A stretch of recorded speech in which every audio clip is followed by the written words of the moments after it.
Et là, je voulais remercier très chaleureusement Julien Drey, qu'on ne présente plus.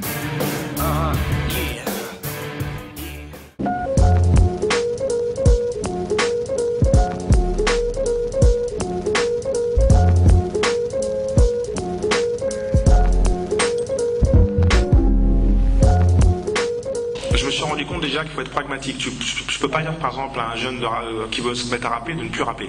C'est pas possible. La situation fait qu'il faut avancer avec ce qui se passe maintenant. Il faut faire une radiographie, une cartographie de la situation et le rap est là. Le rap est devenu un moyen d'expression. Les gens, certains jeunes n'ont connu que ça. Donc je vais pas dire aux gens n'écoutez pas du rap, écoutez je sais pas quoi. Donc maintenant, pour ceux qui veulent faire du rap, bah déjà, première chose, si tu penses que ce qui t'est arrivé dans ton rôle peut nous intéresser, je pense que tu te mets le doigt dans l'œil.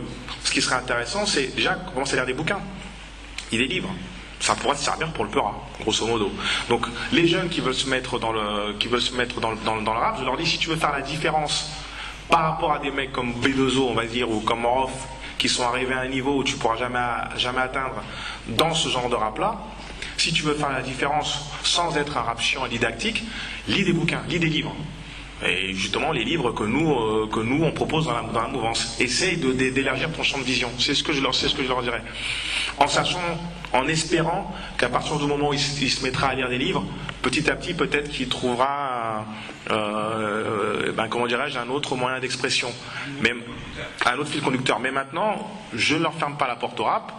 Et d'ailleurs, c'est pour ça que peut-être qu'avec Dieudo et Soral, on va peut-être faire des choses concrètes de manière à essayer d'encadrer un peu tout ça. Voilà.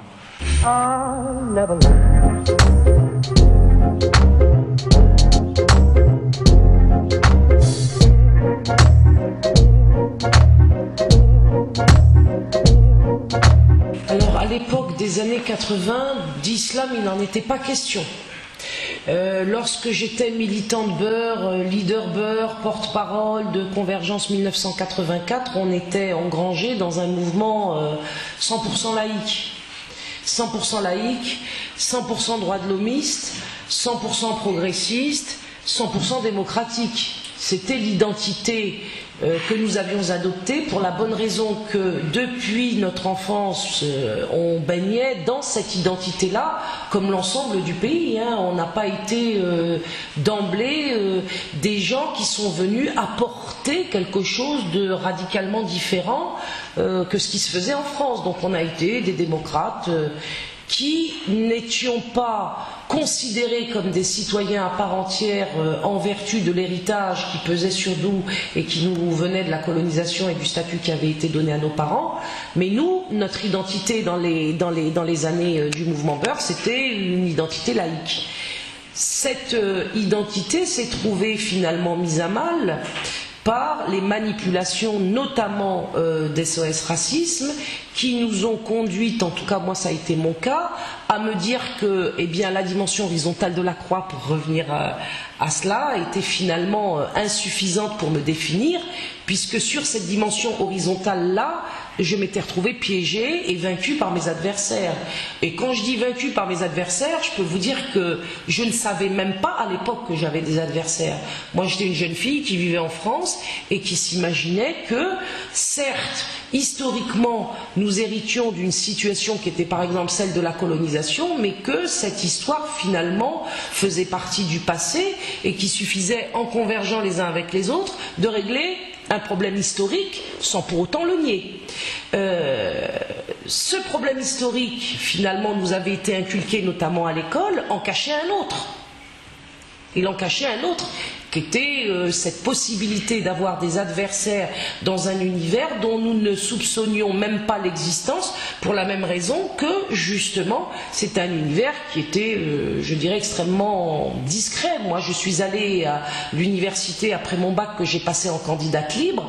Je peux vous dire que j'ai pu voir le MJS, j'ai pu voir l'UEC, j'ai pu voir l'AMNEF et ses scissions, j'ai pu voir les trotskistes, mais j'ai jamais, ou les jeunes communistes, mais j'ai jamais vu l'UEJF. C'est une organisation que j'ai découvert au moment où ils nous ont détruit le mouvement historique que nous étions en train de fonder. Donc j'ai été extrêmement surprise là de considérer, de voir, d'observer que des gens existaient dont je n'avais pas soupçonné l'existence, pour la bonne raison qu'ils n'étaient jamais venus à moi se présenter pour ce qu'ils étaient. Et ils ont continué à avancer masqués jusqu'à la fin de Convergence, je vous l'ai dit tout à l'heure. Donc partant de là, l'islam, puisque vous parlez de l'islam, moi c'est vrai que d'origine musulmane, par mon père et par ma mère, je ne l'étais pas au sens où tomber dans la soupe laïque à la naissance, j'étais finalement ce que tout le monde était, c'est-à-dire une droite de l'homiste. On dit ça, ouais, une citoyenne droit de l'homiste. Et à ce titre, je considère aujourd'hui qu'effectivement, il s'agissait d'une manipulation, mais cette fois-ci d'ordre intellectuel. Hein, ça n'a pas empêché, c'est là où je ne suis pas trop défaitiste dans ma vision complotiste, dans la mesure où, ayant moi-même rencontré l'islam, je crois forcément maintenant à la divine providence. C'est-à-dire que, excuse-moi Mathias, mais les plans sont quand même sur terre aussi contrecarrés par le ciel. Vous voyez? C'est-à-dire qu'il y a des événements historiques, si on revient uniquement sur la dimension horizontale, il y a des événements historiques que nos comploteurs veulent mettre en œuvre à notre détriment, mais grâce à Dieu, ils ne maîtrisent pas tout et ils ne sont pas invincibles. C'est ça qui est formidable dans l'histoire de l'humanité. C'est-à-dire qu'il y aura toujours l'émergence d'un prophète ou d'un saint ou d'un guide dans notre vie individuelle ou dans notre vie collective pour finalement nous permettre à chaque génération d'être sauvés, parce que sinon ce serait abominable. S'il suffit simplement d'être manipulé par l'oligarchie et de considérer que finalement cette manipulation incontournable aura forcément le dessus, moi je dis aujourd'hui que non, dans la mesure où il y a évidemment la dimension verticale de l'histoire, et dans cette dimension verticale de l'histoire, tous les miracles sont permis. Alors ce ne sont pas des miracles comme vous les imaginez là, parce que dans votre éducation religieuse plus ou moins ratée, on vous a fait voir que nous allions demain marcher sur l'eau, ce en quoi je pense que c'est possible, mais ce n'est pas mon sujet aujourd'hui. Je veux dire que l'islam a été pour moi, et certainement pour des jeunes à un moment donné, après la chute du mouvement Beurre sous les coups du Parti Socialiste, a été une planche de salut pour ne pas sombrer dans la dépression, voire la folie, ou la délinquance tout azimut, et d'ouvrir finalement vers le haut une fenêtre qui me permet aujourd'hui d'être là avec Mathias. Donc ça prend du temps. Le travail de la divine providence est à long terme, et le travail de Satan est à court terme. Et quand je dis Satan et divine providence Mathias, ce sont des symboles pour parfois exprimer des choses toutes simples, comme effectivement des rapports de force sociaux ou politiques ou économiques qui nous empêchent de croire tout de suite qu'une issue est possible, alors que fatalement, inéluctablement, nous allons gagner. Inéluctablement, nous allons gagner. Nous passons par des épreuves et des moments et des impasses qui nous paraissent insurmontables, mais je sais dans mon fort intérieur que la victoire est pour nous. C'est pour ça, alors, deux choses. Je peux te répondre ? Alors, déjà, pour répondre à notre ami et tout, la banque aussi s'attaque à la foi. Parce que la foi, oui, l'amour, la famille et la foi. Et alors moi, pour ma part, dans les quartiers, dans les années 90, tout ce que je dis sur le rap, les imams, ils le disaient déjà à l'époque. Donc, dans les quartiers. Donc, nous, à l'époque, ils nous disaient, ouais, le rap, c'est Satan. Bon, on ne comprenait pas. Mais c'est des mecs, en fait, c'est des gens qui, déjà, il y a 20 ans, 25 ans, étaient déjà dans le vrai. Et alors, moi, ce que je peux dire, ce que je peux certifier, c'est que notamment lorsqu'on parle par exemple des émeutes qui sont passées au Trocadéro, tu sais, avec les Kairas, et dans lesquelles le PSG. Voilà, le PSG, et lorsque évidemment les médias dominants ont essayé de faire une analogie entre la religion musulmane, des Kairas, etc. Je peux certifier, c'est que au contraire, c'est que les plus entre guillemets islamisés sont ceux qui posent le moins de problèmes dans les quartiers. Voilà.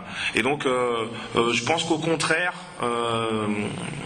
heureusement qu'il y a eu certains imams, la majorité des imams dans les quartiers, pour apaiser la situation et pour amener un peu de spiritualité. Et c'est pour ça aussi d'ailleurs qu'il y a eu beaucoup, c'est pour ça qu'il y a eu beaucoup, comment dirais-je, de Français de souche qui sont convertis à l'islam dans les quartiers populaires, pas par faiblesse comme on peut essayer certaines personnes essaient de le dire, mais parce que il y a eu une perte de spiritualité, notamment par la religion catholique dans les quartiers, qui a courbé les chines face aux autres, c'est-à-dire le monde judéo-protestant, on va dire, ceux d'en face. Et donc il y a une perte de repères, une perte de spiritualité que certains ont retrouvé, que la majorité ont retrouvé dans l'islam. En tout cas, je parle de l'islam révélé, je ne parle pas de l'islam de la fouine, etc. Que les gens qui vont... Les premiers qui iront agresser des gens pour les voler ne seront pas les musulmans pratiquants, par définition. Ça sera plutôt les voyous qui fonctionnent comme les bandes ethniques américaines, c'est-à-dire les ultralibéraux. N'oubliez pas qu'un jeune de banlieue en survêtement est d'abord un ultralibéral sur le modèle américain. Je veux dire, son modèle, c'est la bande ethnique ultralibérale américaine. Le bling-bling, la maille et la meuf. Mariage pour tous, ouais, sartre Renoir. Ma feu me rend des Antilles avec le boule plein de halwa.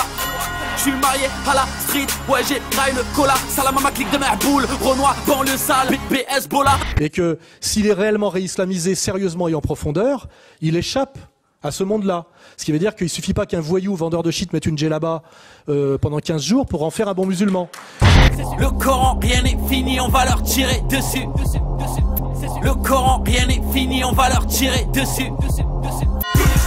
Va niquer ta mère, c'est la fête des mères. Va niquer ta mère, c'est la fête des mères.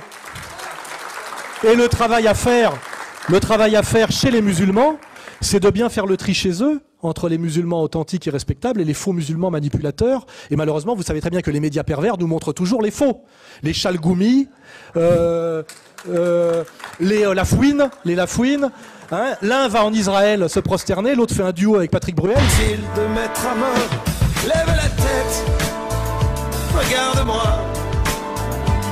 J'ai encore plus mal que toi. Yeah, Fouini babe, yeah. Et on les croise à l'appel, les voyous virtuels. Les petits ont 13 piges, veulent des jets sensuels. Les murs... Vous avez tout. Vous avez tous les moyens de voir. Vous avez tous les moyens de voir par votre culture, et notamment par le travail qu'on fait nous, pour avoir les tests de qui est un bon musulman et qui ne l'est pas. Et moi je dis, je n'ai aucun problème avec les bons musulmans. J'ai un problème avec les escrocs à l'islam. Je parle du vrai. Donc moi je peux certifier qu'au contraire, ça a participé à apaiser la situation et à rendre les gens meilleurs. Il y a aussi une chose que j'ai constatée pour aller dans le sens de Mathias, c'est que l'islam a permis aussi de résister à la corruption. Et ça c'est vachement beau. Oui. C'est-à-dire que lorsqu'on sait aujourd'hui, pour certains bien sûr, et qu'on ne connaît pas et qu'on ne voit pas, parce que bien évidemment le spectacle est donné avec les corrompus. Hein, le spectacle n'est pas organisé à partir des musulmans intègres. Donc on n'imagine même pas que cette jeunesse musulmane intègre existe, pour la bonne raison qu'il n'en est jamais question, et que d'autre part elle n'est pas mise en scène. Mais elle existe, parce que personnellement je l'ai rencontrée bien sûr, et je peux vous dire que l'islam a aujourd'hui deux aspects. Un aspect positif, celui dont on vient de parler avec Mathias, et puis un aspect négatif malheureusement, parce qu'il est lui aussi l'objet de la politique de l'entrisme de nos amis en face, qui viennent à l'intérieur pour faire imploser justement la religion, qui résiste aujourd'hui notamment assez clairement à l'usure. Oui, bien sûr. Parce qu'il n'y a pas un musulman aujourd'hui qui vous dira que l'usure est licite. Il n'y a pas un musulman aujourd'hui qui pourra, sur ce principe-là, prétendre le contraire. Chez les musulmans, la question de l'usure est extrêmement claire. C'est interdit. The punishment for them is the fire of hell, and they will remain therein forever. Forever. Is it only the one who is lending on interest? Or what about the fellow who borrow money on interest to build a house? What about he? The Prophet ﷺ spoke and he cursed. He cursed all four. Chez les chrétiens aussi, elle est parfaitement... c'est un phénomène, l'usure, qui est considéré comme illicite. L'Écriture sainte l'a toujours dit. Maintenant, on n'osait pas depuis 40 ans dire que l'Église avait condamné pendant 2000 ans le prêt à intérêt. Oui, mais c'est Et on va se marrer dans quelques mois. On va leur dire, les mecs, vous avez vu où ça vous a mené? Votre prêt à intérêt universel, j'ai une dette, qu'est-ce que je fais? J'emprunte pour rembourser ma dette. Ça me crée une deuxième dette, enfin tout le monde le sait. J'emprunte une deuxième fois. C'est l'argent qui fait les petits. Et l'Église clame depuis 2000 ans que l'argent ne fait pas de petits. Attendez. Moi je suis catholique avec le magistère de l'Église. Bon, le magistère de l'Église a condamné le prêt à intérêt, alors tout le monde rigole. Et omnes rigolaverunt en latin. Bon, tout le monde rigole. L'Église a toujours dit non, avec toute l'Écriture sainte, avant, pendant et après. Mais le christianisme, ayant subi les coups de bélier depuis bien plus longtemps que l'islam qui vient d'arriver finalement en France, il y a des faiblesses chez les chrétiens à l'égard de l'usure qui finissent par composer dans la vie quotidienne avec l'usure, en commençant par l'enjoliver. Ce qui est aussi une œuvre diabolique, l'enjolivement. Alors que le musulman pourra être un acteur dans l'usure, mais pris en face sur cette question, il ne pourra pas prétendre que ce phénomène est autorisé par la religion. Après, il y a des nuances, des multiples nuances, parce qu'il y a des nuances entre le Vatican, les chrétiens, le Vatican et la religion catholique, et même dans la religion musulmane, lorsqu'on parle des musulmans, parce que il faut penser aussi aux Qataris, il faut penser aux Saouds. Mais aujourd'hui, de toute façon, tout le monde, y compris les musulmans, parce que je veux être bien compris sur la question, est touché par l'usure. Tout le monde, y compris moi qui est en train de vous le dire. Donc là-dessus, on est dans une situation où, pour le jeune homme qui cherchait tout à l'heure à militer dans un sens qui permettrait des ouvertures positives pour la dissidence aujourd'hui, il est évident que le combat pour la fin de l'usure, qui sera un combat progressif, on ne va pas gagner du jour au lendemain, est à mon avis une priorité. Oui.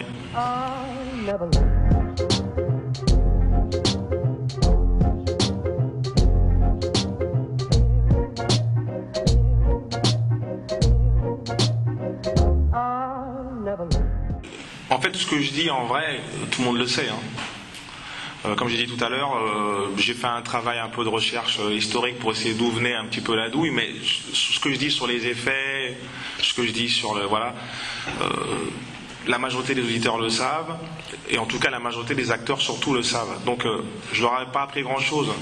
Simplement, j'ai pu le faire parce que je suis noir et parce que j'ai eu le courage de sortir de la condition originelle environnementale qui fait que maintenant on me traite de traître à ma communauté. Tu vois. Maintenant, ce qui est chiant, c'est que je les ai plutôt grillés. Voilà. Donc ils ont plutôt ce rapport-là de dire putain, mais pourquoi t'aurais pas dû le dire, etc. Maintenant, il n'a pas été beaucoup acheté, mais il est beaucoup lu. Et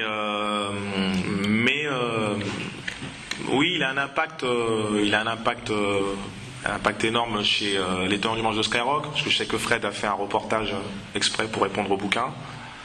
Chez Fred Musa. Alors c'est évidemment ma vision, j'ai un peu la prétention de m'y connaître un petit peu, puisque ça fait 20 ans maintenant que je suis un peu dans le métier. Et je voulais donner avec des petits dates clés, quand même, des petites dates repères. Voilà, tout ce que cette musique avait pu m'apporter moi, et surtout ce qu'elle apporte au quotidien pour des millions de gens. Tous se sentent d'une même famille, le hip-hop. L'idée est donc d'innover, de créer, d'avancer.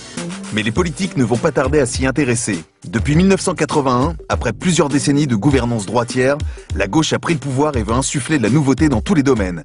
C'est l'heure de la marche des beurs, des radios libres. La nouveauté, c'est la rue, les jeunes qui l'insufflent. Et Jack Lang, ministre de la Culture de l'époque, ne va pas louper l'occasion de poser à ses côtés. J'ai soutenu le mouvement hip-hop. Des toutes premières fois où j'ai invité des jeunes à venir s'exprimer sur des panneaux, c'était au musée de Meaux. L'opposition de l'époque me décrivait volontiers comme une sorte de vandale. On disait que le ministre de la Culture était un destructeur, un démolisseur, un casseur, qu'il incitait les jeunes à taper contre les monuments, etc. J'avais créé une sorte de fonds pour une sorte de label pour de jeunes groupes et pour faciliter l'édition. Et NTM a été, en 83 ou 84, je ne sais plus exactement, l'un des bénéficiaires de ce label. Alors je conteste par la prime, par le carton de mes rimes, le fait que le pouvoir puisse décider seul du sort du monde qui compte sans cesse. L'opposition de l'époque, langue, soutien, nique ta mère. Donc j'étais vraiment le type qui détruisait les familles, les mamans, les papas, les enfants, etc. Bon. Non, non, oui, j'ai dit non. Non, Squadka n'est pas un Renoir. Il n'est donc pas comme moi, mais...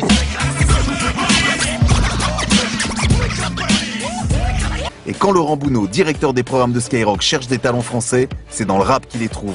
Sky boude le rock et lui préfère le rap avec un slogan qui fait couler beaucoup d'encre. Premier sur le rap. Et juste après Solar, t'as IAM. NTM a mis beaucoup plus de temps à venir. NTM, c'est au 3e album qu'on les a joués vraiment.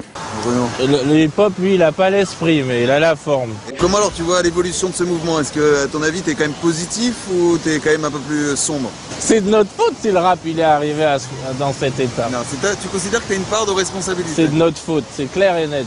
C'est nous qui avons donné au rap son côté voyou.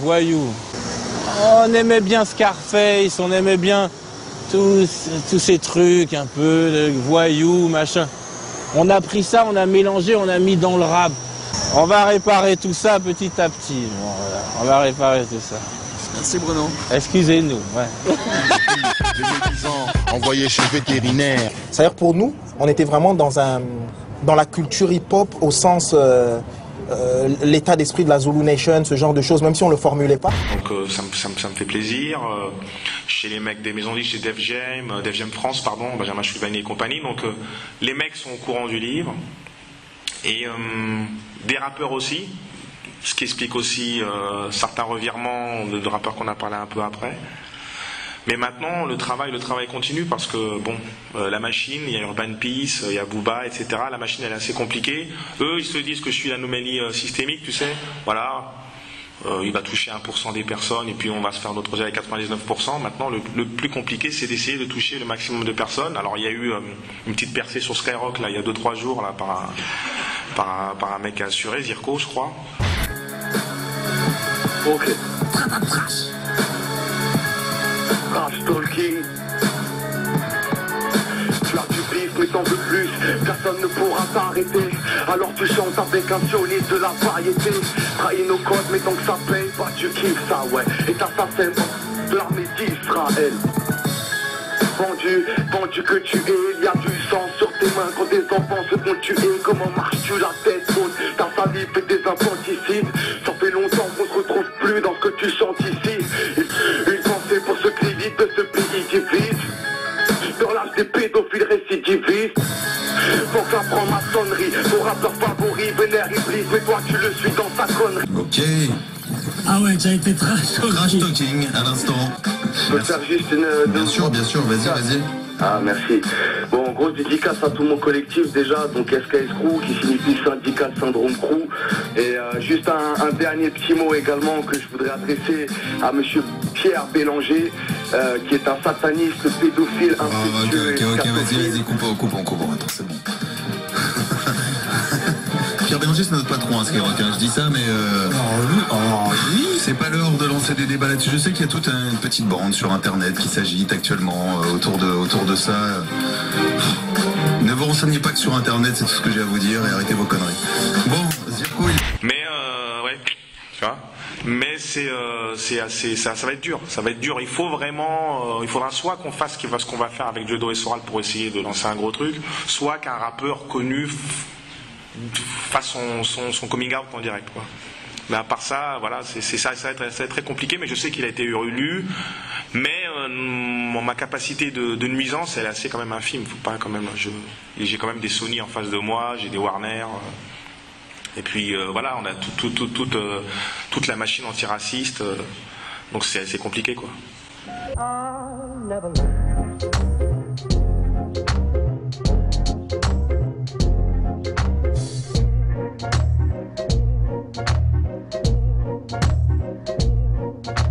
Bah tu vois, t'as lu le bouquin, tu vois bien que c'est ce que je dis. Mais simplement, la conférence, ça me permet déjà de moduler. Il faut moduler, il faut être un petit peu pédagogique, tu vois. Il y a des gens qui nous regardent. Si tu vas devant un jeune, tu lui dis c'est de la, enfin, il va se braquer. Il faut essayer déjà de pas mettre tout le monde dans le même sac, d'essayer de voir un petit peu le positif qu'il pourrait y avoir dans tout ce truc-là, pour essayer d'amener les gens à après arriver à une conclusion légitime, de dire bon voilà, il faut que j'arrête. Mais moi dans mon bouquin, je sais que je suis assez radical, et maintenant la conférence, ça me permet de moduler, d'échanger, d'évoluer un petit peu sur certains, comment dirais-je, sur certains propos, parce que c'est vrai que je peux défoncer lunatique, mais il ne faut pas que j'oublie qu'il y a un mec comme Ali.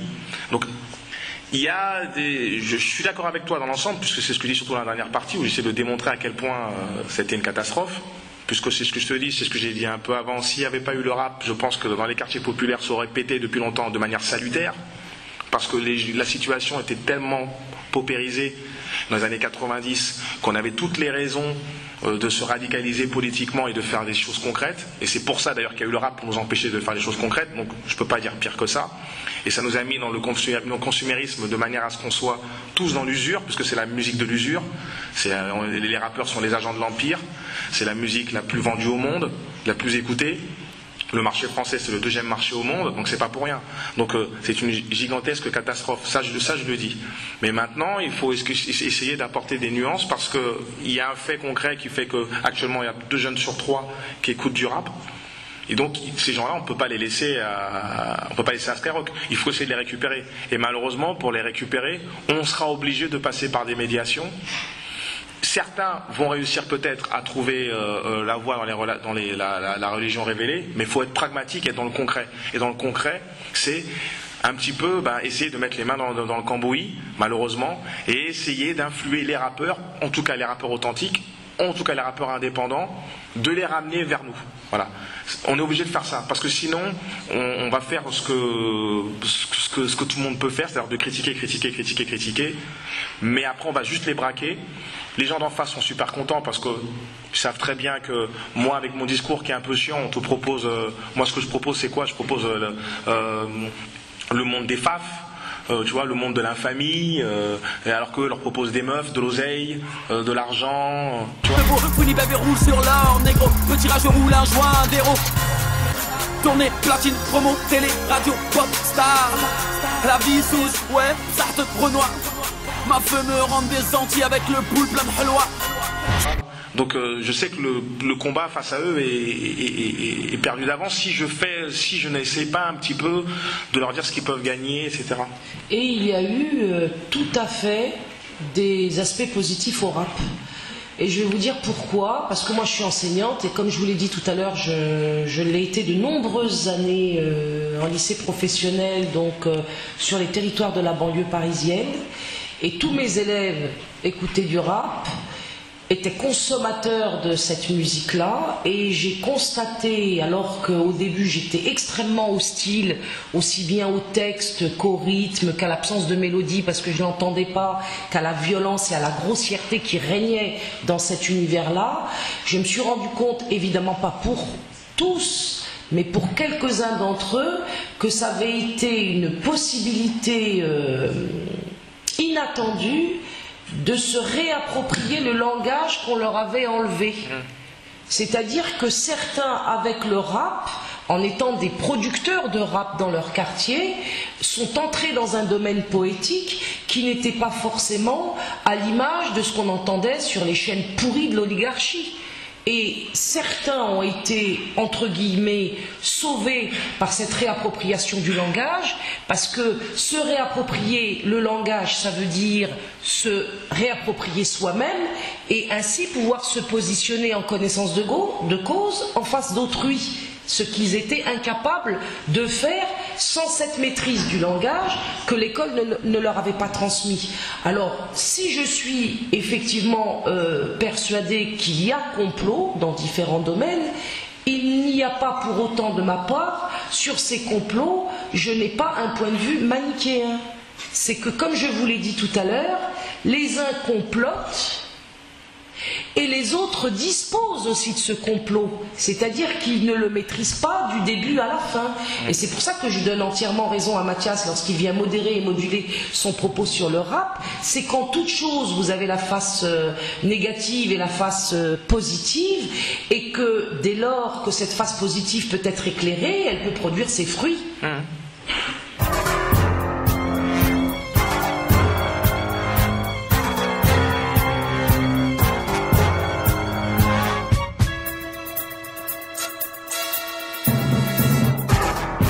Je me fais engueuler par Mathias qui va me dire écoute, tu parles jamais aux athées, alors tu pourrais peut-être faire un effort.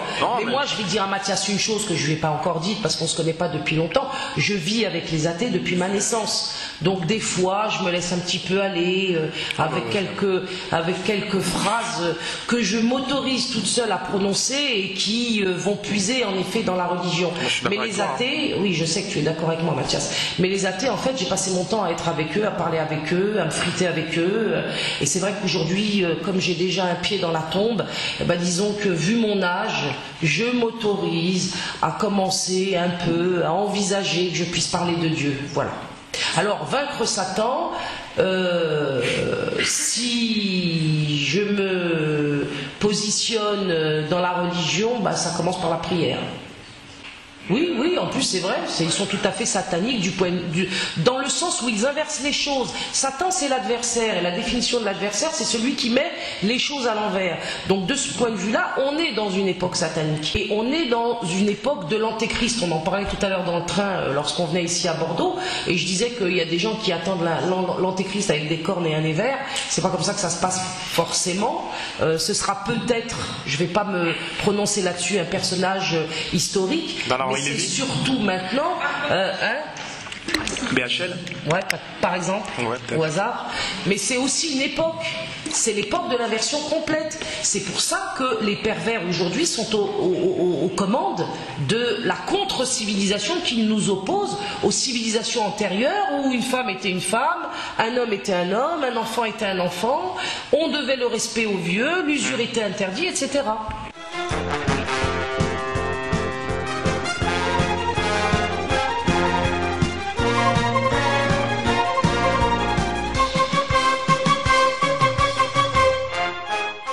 Non, je n'ai pas confiance dans l'éducation nationale. L'institution franc-maçonne qu'est l'éducation nationale ne pourra pas désormais faire autre chose que de lobotomiser vos enfants. Voilà. Alors, moi je pourrais te répondre. Je voudrais juste dire une chose avant de céder la parole à Mathias, qui me paraît extrêmement importante et à l'égard duquel je ne serais peut-être pas crédible. Mais je vais quand même oser le dire, c'est qu'il faut déjà le vouloir. Il faut déjà vouloir vaincre l'usure. Parce que moi, ce que je rencontre dans ma vie quotidienne depuis toujours, c'est l'absence de volonté. Quand je parlais de la peur tout à l'heure, je peux aussi ajouter que la volonté n'existe pas. Les gens ne veulent pas aller dans un sens où l'usure, par exemple, n'existerait pas. Donc déjà, le vouloir, c'est beaucoup, et beaucoup plus qu'on imagine. Parce que la volonté crée l'action. Ouais, moi je peux te dire qu'on est déjà pratiquement en train de gagner aussi. Parce que j'en parlais un petit peu avec Farida dans le train, on raconte nos histoires de train. Moi je fais partie d'une génération où les livres auxquels j'ai accès maintenant, c'était des livres qui étaient estampillés FAF. Donc à l'époque c'était les livres Radio Courtoisie, Minute, le Front National, Caca, tu vois. Et après, les livres interdits. Et c'était uniquement l'extrême droite qui avait accès à ces livres-là pour un éveil des consciences sur plein de sujets, pas uniquement le sujet sur les juifs, parce que je sens que ça va venir. Et donc sur plein d'autres sujets. Et donc, ce qui se passe maintenant, c'est que, notamment à travers, là j'en parle, j'en fais de la pub, à travers Contre-Culture, t'as des jeunes, t'as des gens comme toi, et des gens qui sont encore plus jeunes, qui ont accès à des clés de compréhension. Ça, c'est énorme. Ça, c'est énorme. C'est là où on est en train de gagner. Parce que c'est vrai que être conscient de la douille à 40 ans, lorsque tu as déjà un crédit, la maison, et que c'est déjà baisé, c'est compliqué. Par contre, être conscient de la douille à 18 ans, 17 ans, lorsque tu as toute la vie à faire, Ça, je pense que c'est inestimable. Et c'est pour ça qu'on est dangereux pour eux, en vérité. Parce que ce qu'on est en train de faire, ça n'a pas été fait depuis je ne sais pas quand, en tout cas en France. Donc il faut que tu aies l'espoir de ça. On est là, on peut parler, on peut dire les choses. Et on peut lire des livres et on peut éveiller la nouvelle génération qui, elle, saura cibler ses ennemis. Alors que moi, je fais partie d'une génération où mon ennemi, je l'ai connu qu'à partir de 30 piges. Où c'était déjà niqué. C'est très important ce qu'il vient de dire. C'est que finalement, on en arrive aujourd'hui à considérer les choses à long terme. Et sans vouloir parler de génération sacrifiée, on n'a justement pas de génération sacrifiée parce que lorsque Mathias a 30 ans, quand c'est trop tard pour lui, jusqu'à 40, de sortir du crédit qu'il a pris à 18, c'est quand même pas trop tard. C'est quand même pas trop tard parce qu'il peut dire à son fils de ne pas le faire. Et on reprend justement l'ordre normal des choses où le père, contre toute l'oligarchie, va transmettre à son fils l'interdiction de l'usure, mais en l'expliquant, parce qu'elle pourvoit le malheur des hommes. C'est pas une interdiction morale parce que c'est bien ou mal. Non, c'est parce qu'on a vu maintenant que l'usure en œuvre, c'est la destruction de l'humanité en cours.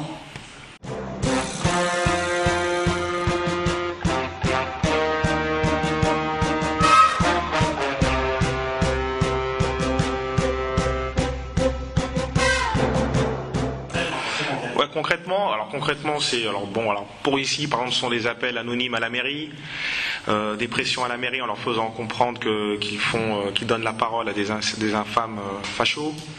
Donc voilà, c'est déjà une pression un petit peu pour pas qu'on vienne travailler.